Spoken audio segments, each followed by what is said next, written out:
नमस्कार, मी पंजाब डक. सोलापूर जिल्हा, सांगली जिल्हा, आटपाडी हे पंढरपूर आणि लातूर, धाराशिव त्या जिल्ह्यातल्या शेतकऱ्याला सांगू इच्छितो. म्हणजे ह्या 3 दिवसामध्ये तुमच्याकडे पाऊस येणार आहे म्हणून हा अंदाज लक्षात यायचा. तर त्याच्यानंतर म्हणजे हे पाऊस काय होईल हे तुम्हाला 2-3 दिवस पडेल. त्याच्यानंतर मग थोडा रिमझिम स्वरूपाचा असा काही येत नाही म्हणून तुम्ही अंदाज लक्षात यायचा. पण राज्यात मात्र 1 जुलैपासून ते म्हणजे जुलैच्या पहिल्या आठवड्यात मात्र राज्यात काय काय ठिकाणी धुमाकूळ पाऊस घालणार आहे, जोरदार पाऊस पडणार आहे. त्याच्यामुळे सर्वप्रथम मुंबईकर, पुणेकर, अकोले, अहिल्यानगर, संगमनेर, ओझर ह्या पट्ट्यातल्या नाशिक, नंदुरबार, धुळे, जळगाव ह्या शेतकऱ्यांनी काळजी घेण्याची गरज आहे. कारण की जुलैच्या पहिल्या आठवड्यात मुंबईकडे देखील मुसळधार पाऊस पडणार आहे, काही ठिकाणी अतिवृष्टी होईल म्हणून हे देखील सर्व शेतकऱ्यांनी लक्षात घ्यायचं. पुण्याकडे देखील अतिवृष्टी होईल, मुसळधार पाऊस पडणार आहे जुलैच्या पहिल्या आठवड्यात म्हणून हे देखील त्यांनी लक्षात घ्यायचं. त्याच्यानंतर संगमनेर, अकोला, त्याच्यानंतर शिर्डी, राहता, कोपरगाव, वैजापूर, गंगापूर, त्याच्यानंतर इकडं फुलंब्री ह्या पट्ट्यामध्ये देखील काय होणार आहे ते जुलैच्या पहिल्या आठवड्यात मात्र त्यांच्याकडे मात्र मुसळधार पाऊस पडणार आहे म्हणून हा त्या अंदाज त्यांनी लक्षात घ्यायचा. नंदुरबार जिल्ह्यातले शेतकऱ्याचे फोन आले, नंदुरबार, धुळे जिल्हा, तर की आमच्या भागामध्ये काही जिल्ह्यात पाऊस पडला आणि काहीकडे राहायचं. तर नंदुरबार, धुळे आणि उत्तर महाराष्ट्रातल्या शेतकऱ्याला तुम्हाला एक सांगू इच्छितो, तुमच्याकडे पाऊस लेट येणार आहे पण तुमचं मात्र चांगलंच करून जाणार आहे. कारण की तुमच्याकडे काय होणार आहे, जुलैच्या म्हणजे पहिल्या आठवड्यात इतका पाऊस पडणार आहे की पहिल्या पावसात तुमचे ओढे नाले सगळे ओव्हरफ्लो होणार आणि त्याच्यानंतर नदी नाले होणार आणि तुमचे जितके जे छोटे छोटे तळे, बंधारे सगळे मात्र भरून जाणार आहेत. म्हणून हे अंदाज उत्तर महाराष्ट्रातल्या नंदुरबार जिल्हा, धुळे जिल्हा, जळगाव जिल्हा, नाशिक जिल्हा, दिंडोरी ह्या परिसरातील लोकांनी, त्याच्यानंतर गुजरातच्या बॉर्डरच्या कडेच्या शेतकऱ्यांनी हा अंदाज लक्षात. तुमच्याकडे पाऊस येणार आहे, थोडा सगळ्यापेक्षा उशीर येणार पण मात्र तुमचं चांगला हे करून देणार आहे, तुमची पाण्याची टेबलच वाढवून देणार आहे म्हणून हा तुमच्यासाठी आनंदाची बातमी. त्याच्यानंतर मराठवाड्यातल्या शेतकऱ्याला सांगू इच्छितो, मराठवाड्यामध्ये परभणी जिल्हा, बीड जिल्हा, लातूर जिल्हा, हिंगोली जिल्हा, नांदेड जिल्हा, संभाजीनगर आणि जालना जिल्हा, मराठवाड्यात आज देखील रात्रीच्याला पाऊस आहे. 8 तारखेपर्यंत मराठवाड्यात दररोज वेगवेगळ्या भागात, वेगवेगळ्या गावात, वेगवेगळ्या तालुक्यात असा दररोज वेगवेगळा भाग पकडत असा पाऊस पडणार आहे. म्हणून मराठवाड्यातल्या शेतकऱ्यांनी हे अंदाज लक्षात घ्यायचा. जमिनीमध्ये ओल असेल तर तुम्ही तुमचं पेरून टाकायचं, नसता मग काय होईल की तुम्हाला 10 जुलै नंतरच पेरणी करायला वेळ भेटेल.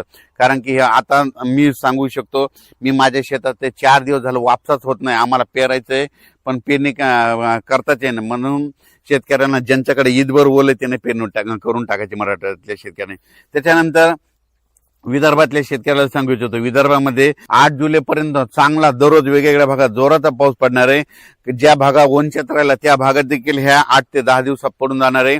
म्हणून ज्यांची पेरणी ईदभर ओल असेल ते विदर्भातल्या वर्धा जिल्हा, नागपूर जिल्हा, भंडारा जिल्हा, यवतमाळ जिल्हा, वाशिम जिल्हा, हिंगोली जिल्हा, अकोला जिल्हा, अमरावती जिल्हा, बुलढाणा जिल्हा, त्या शेतकऱ्यांनी काय करायचं, जमिनीत ओल झाली तर तुम्ही तुमची पेरणीची काळजी करून टाकण्यात काही हरकत नाही म्हणून हेच देखील विदर्भातल्या शेतकऱ्यांनी लक्षात घ्यायचं. पण राज्यात सांगायचं झालं तर 1 जुलै ते 8 जुलैच्या दरम्यान मी म्हणलं होतं ना, जुलैमध्ये पहिल्या आठवड्यात राज्यात पाऊस खूप पडणार आहे. मग सगळ्यात जास्त पाऊस मुंबईकडे पडणार आहे, पुण्याकडे पडणार आहे, संगमनेर, अकोला, ओझर, विघ्नर कारखान्याच्या परिसरामध्ये मुसळधार, अतिमुसळधार पाऊस पडणार आहे. त्याच्यानंतर अहिल्यानगरचे जे वरचे धरण आहेत, निळवंडे धरण झालं, गंगापूरचं धरण झालं, म्हणजे जे कॅचमॅट एरियामधले म्हणजे उत्तर महाराष्ट्राकडे काय होणार आहे, जुलैच्या पहिल्या पावसाळ्यात खूप पाऊस पडणार आहे. त्याच्यामुळे नदीला पूर येणार आहे. त्याच्यामुळे बऱ्याच मोठ्या धरणामध्ये आवक यायला सुरुवात येणार आहे म्हणून हा अंदाज सर्व शेतकऱ्यांनी लक्षात घ्यायचा. तर शेतकऱ्याला सांगू इच्छितो, शेतकऱ्यांना ज्या भागात अद्यापही पाऊस आलेला नाही तर म्हणजे ह्या 27, 28, 29, 30 ह्या 4 दिवसात येईल.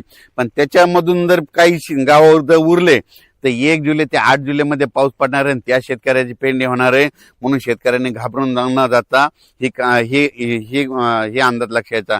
आणि त्याच्यानंतर सोलापूर जिल्ह्यासाठी धाराशिव, लातूर आणि सांगली, बारामती ह्या पट्ट्यातल्या शेतकऱ्याला सांगू इच्छितो, तुमच्याकडं 28, 29, 30च्या दरम्यान पुन्हा काय होणार आहे, आणखीन थोडा भाग कव्हर करणार आहे. पण त्याच्यानंतर काय होईल, नंतर 1 जुलै त्याच्यामध्ये सरी येत राहतील. तुमच्याकडे जर ईदभर ओल झाले तर तुम्ही तुमचा पेरणीचा निर्णय घेऊ शकता. पण तुम्हाला एक सांगू इच्छितो, म्हणजे पश्चिम महाराष्ट्रातले हे 2-3 जिल्हे आहेत, म्हणजे सांगली जिल्हा, साताराचा इकडचा अलीकडचा पूर्वेकडला भाग, त्याच्यानंतर सोलापूर जिल्हा, धाराशिव जिल्हा, ह्या पट्ट्यातल्या शेतकऱ्याला सांगू इच्छितो की तुम्ही काय करायचं, जमिनीमध्ये जर ईदबल ओढ झाली तर तुम्ही तुमचा पेरणीचा निर्णय घ्यायचा. तुमच्याकडे थोडं पावसाचं झुकतं माप कमी राहणार आहे, पण जास्त पाऊस मात्र उत्तर महाराष्ट्राकडे पडणार आहे. उत्तर कसं असतंय, राज्यातल्या एका भागात जर पाऊस पडायला लागला तर एक भाग थोडा कमी राहतंय, म्हणून हे देखील त्या शेतकऱ्यांनी लक्ष द्यायचं. तर यावेळेस मात्र उत्तर महाराष्ट्रातल्या शेतकऱ्यांसाठी आनंदाची बातमी. नंदुरबार जिल्ह्यातल्या शेतकरी जे फोन आले आमच्याकडे पाऊस कमी, तर तुमच्याकडे कमी असला तर काय हरकत नाही, पण ह्या म्हणजे 3 दिवसात 1 जुलै ते 10 जुलै मध्ये जे पाऊस येईल ते तुम्हाला खूप म्हणजे सगळ्यात महाराष्ट्रामध्ये जास्त पाऊस पडणार मग तुमच्याकडे राहणार आहे, म्हणून अंदाज लक्षात घ्यायचा.